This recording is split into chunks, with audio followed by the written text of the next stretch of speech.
Hey, girl. What's up with you? Wait a minute. Is this the right number? It's the loser line. Come on, just call me back.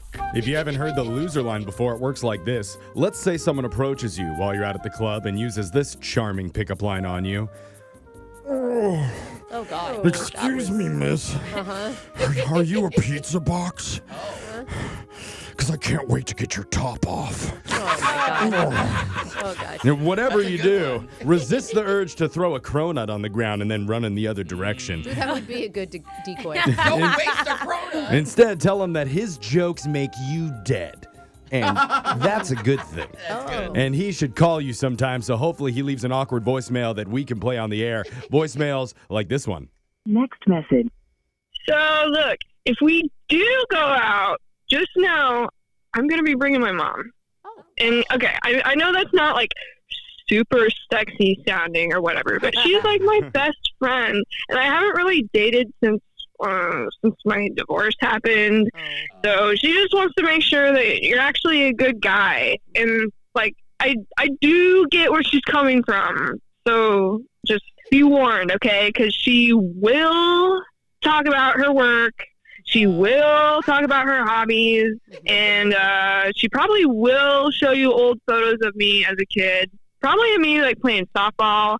She loves that one. But yeah, you know, I just expect a lot of hugging and kissing, not from me to you, but from her to me, more so, you know. Even though I'm 35, in her eyes, I'm still her little baby. So, yeah, it's better to not fight it and just accept it. Next message. Okay, that's a huge red flag. I am reassessing my attachment issues with my children. Seriously. I don't necessarily see that as a bad thing.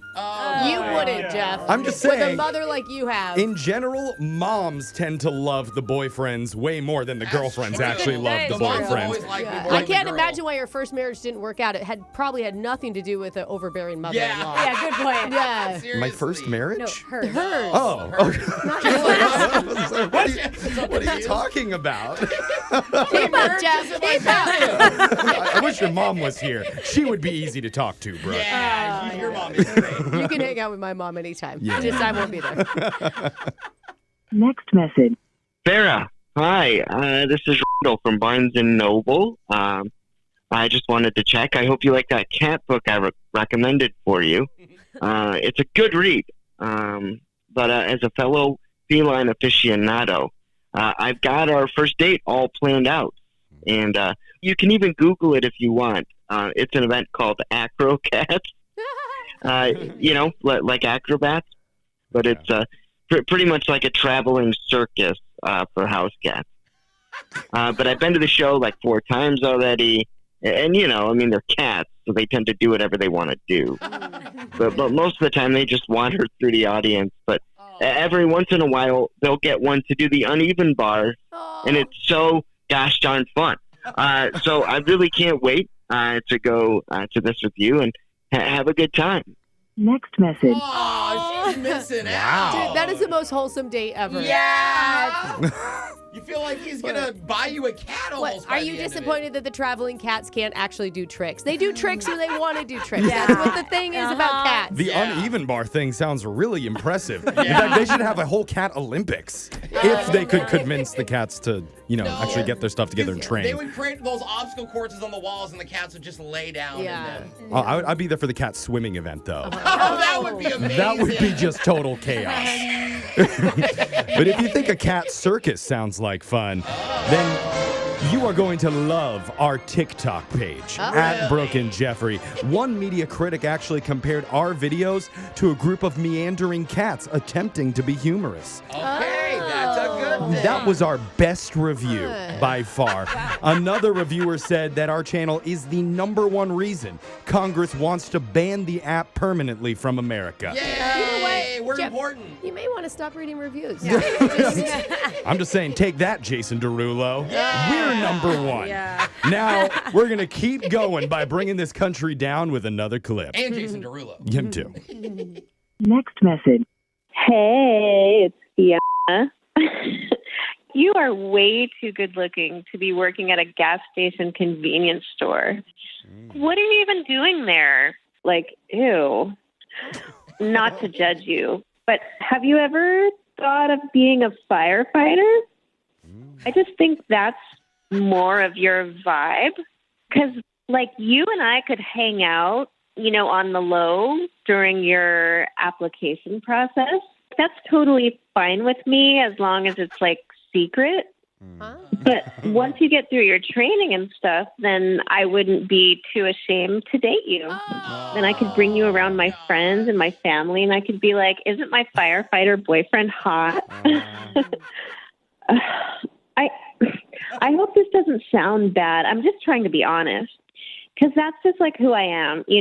I'm going to be fully honest with you. I mean, you're like, what you see is what you get. Okay. Call me. Next message. I thought she was like not gonna actually spell it out. Yeah. Literally. Fully honest people always the biggest jerks. Yeah. You know what I mean? Like they're always like, I'm brutally honest. I'm like, no, you're just a jerk. Yeah. Totally. You just suck. They're always like, that's just me. I'm always 100% me, and you have to take it or leave it. But you, ew. Like, change everything about you. Yeah. That's not okay. If you have to warn somebody about anything, you're gonna do what you're warning them about. And there's all sorts of hot people that work at convenience stores. I worked at a gas station convenience store Oh, before. yeah, and that's All right. not maybe. No. Do you have any other evidence? Fine. You're not getting help on pump 4. It's self-serve, so I think we're good. Sometimes the computer malfunctions, Jeff. Well, I'm not going to that gas station. All right, next clip. Next message. Yo, it's Ricky. Maybe I'm not like the best to tell you this, but you just seem like you weren't in the best of moods when we met. So I'm gonna give you like a sweet life hack. And take it for what it's worth. But dill pickle juice like really helps with cramps. Because like surfers use it all the time for when like legs get tired and stuff from like riding waves. So it works. And like, look, I'm not saying you were for sure dealing with cramps that night, but it's just, I don't know, it seemed like you definitely could have used some pickle juice. So, take it from me, I totally hope that helps. Shaka bro. Keep it chill. I love that now that's an insult. It's like, you look like you need some pickle juice. Well, I think that's helpful I think advice. the insult is that he's assuming she's PMSing. Yes. And so now he says you need some pickle juice because you're PMSing. But that's some helpful advice. That's not something I ever knew, that pickle juice can help you out if you're feeling like tired or crampy. You're trusting him? He was talking about menstrual cramps, Jeff. You don't even ever have those. It sounds like someone could use some pickle juice over there. yeah. My goodness. Come after me. There is no woman in the world that needs male advice on how to handle. Oh, sorry. And just because someone's in a bad mood doesn't mean that is, yes. Get down and stay down. Do not get off that floor. It's a heavy flow. We Stay on the floor. Listen, you can listen to Loser Line regularly at this time every week, and make sure you grab some pickle juice and subscribe to the Brooke and Jeffrey Don't you TikTok. dare say that again. All right. All your favorite loser lines are right there. Now let's get into a phone tap.